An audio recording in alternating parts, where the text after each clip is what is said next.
Hi, it's Alex. Today I want to take a look at John 16 verses 5 through 7 with a look at the concessive relationship. You'll remember that the concessive relationship is the relationship between a main clause and a contrary statement. So this is support by contrary statement rather than simply support by a distinct statement. And we're looking for keywords like although or even though, yet, nevertheless, but, however, or some combination of those used within the same sentence. Let me show you this and some of the specific challenges with the concessive relationship here in John 16, 5 through 7. Let me read this to you, and I'll point out our keywords as we go along. But refers to what came before this. But now I am going to him who sent me. And none of you asks me, where are you going? But, then we have another keyword, because I have said these things to you, sorrow has filled your heart. Nevertheless, and this is the main keyword we're looking for in the concessive relationship, I tell you the truth, it is to your advantage that I go away. For, keyword probably pointing to ground relationship. And then we have another one right away as well. If I do not go away, the helper will not come to you. But if I go away, or if I go, I will send him to you. So let me show you how I've broken this passage down into its propositions, and we can begin to look at the relationship with a particular focus, as I've said, on the concessive relationship. Okay, first proposition, but now I am going to him who sent me, and none of you asks me, where are you going? Now you could probably, there's two verbs here, none of you asks me, where are you going? You probably could break this down into an idea explanation, and yet I'm keeping this in my own arcing as one line, one proposition, because it's the comparison Jesus is making as he's going away, and yet none of them is asking where he's going. So I'm going to keep that as one proposition. Next proposition is in 6a, but because I have said these things to you, sorrow has filled your heart. So we have a separate proposition that ends that sentence. Then verse 7, nevertheless, I tell you the truth. I've abbreviated this just to save space in my own arcing. I tell you the truth, it's to your advantage that I go away. For if I do not go away, you can hear a little then, the helper will not come to you. But if I go, another, then I will send him to you. So that's how I've broken down this passage in its propositions. And as I want to begin to arc this, my eye always goes to just start at the beginning, and I see a simple series right here to start off. Now I am going to him who sent me, and none of you asks me, where are you going? Which of course refers to what Peter had said earlier in the chapter, maybe a difference in intent, not really sure, and yet Jesus wasn't satisfied with that. He says, none of you has asked me, where are you going? Then we have another sentence here, but because I have said these things to you, sorrow has filled your heart. Now, this is a challenge. We have the word because here, which points us to a ground relationship. But if you've watched the videos on ground and inference, and even this last video on the bilateral relationship, you'll remember that in the ground relationship, the conclusion comes first and the premise comes second. It's in the inference relationship where the premise comes first and then there's a conclusion, and that's what we have here. The premise, I have said these things to you, and the conclusion, sorrow has filled your heart.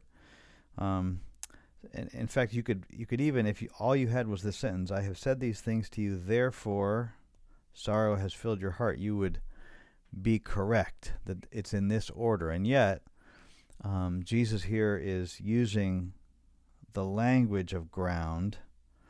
Because I've said these things to you, sorrow has filled your heart. So I'm going to label this as a ground, just noting that here the premise is coming first. If you want to flip it around the other way in your arcing diagram, you can certainly do that. But I'm going to follow this language, even though the order is reversed of what we would usually see, where it would say, sorrow has filled your heart because I have said these things to you. So he's just flipping it, but the relationship is still there. Next, what I see is that we have this but, and so we have an alternate relationship right here. None of you asked me where you're going, but because I have said these things to you, sorrow has filled your heart. Which brings us then to verse 7. He says, nevertheless, I tell you the truth, and I've abbreviated, like I said, that here. I tell you the truth, it is to your advantage that I go away. For, so there seems to be a ground relationship, if I do not go away, then the helper will not come to you. So I can hear that then right here. So I have, first of all, an if-then relationship, and then this ground comes into play, the reason why it is to their advantage that Jesus goes away. So I'm going to label this as a ground.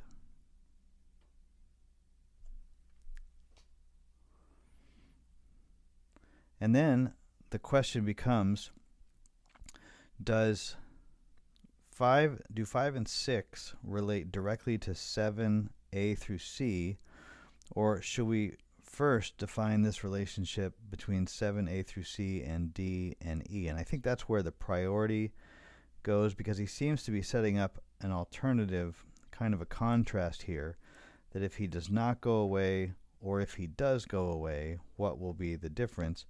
And that seems to all be encompassed by this thought, this word nevertheless. So I'm going to try that first and see how that works. And we have, it's fairly straightforward here. We have, but if I go, then, another then. So we have an if-then relationship right here. And then there's an alternate relationship that's being set in contrast to each other, which then brings us back to this hinge right here, nevertheless. None of you have asked me where I'm going, but because I've said these things, sorrow has filled your heart. Nevertheless, it is to your advantage that I go away. And then he gives the reasons for that. And so what we have here is we have a concessive relationship right here pointing to the main clause. Nevertheless, it is to your advantage that I go away. This is the main point that Jesus is making here.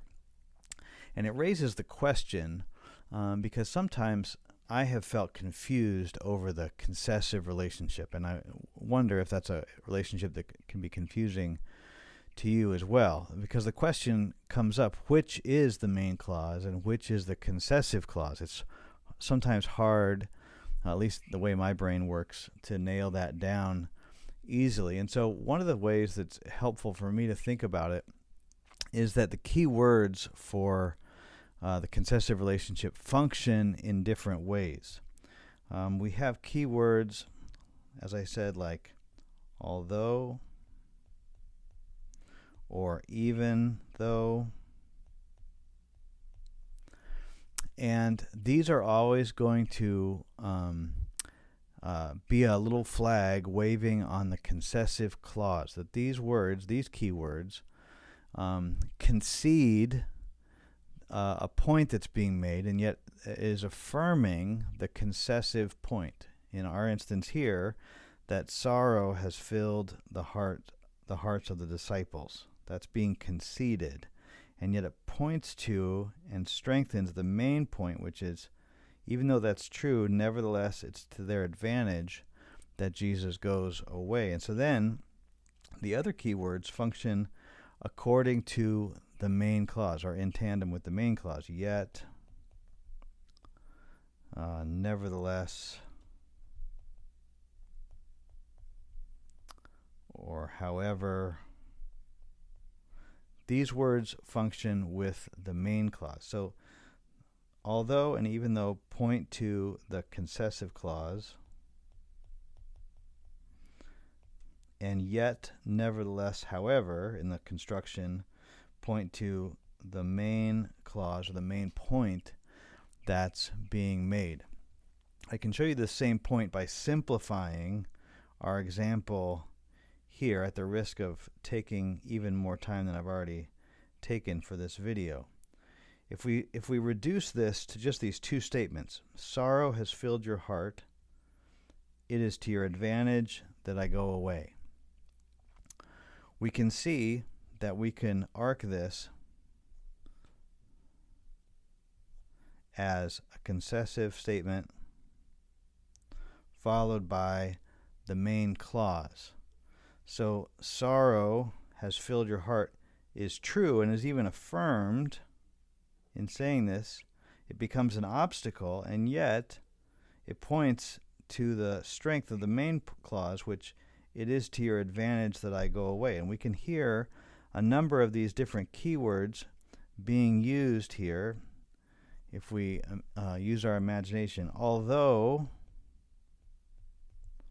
for instance, sorrow has filled your heart, it is to your advantage that I go away. Or, even though sorrow has filled your heart, it is to your advantage that I go away. Or you can think of the keywords for the main clause. Nevertheless,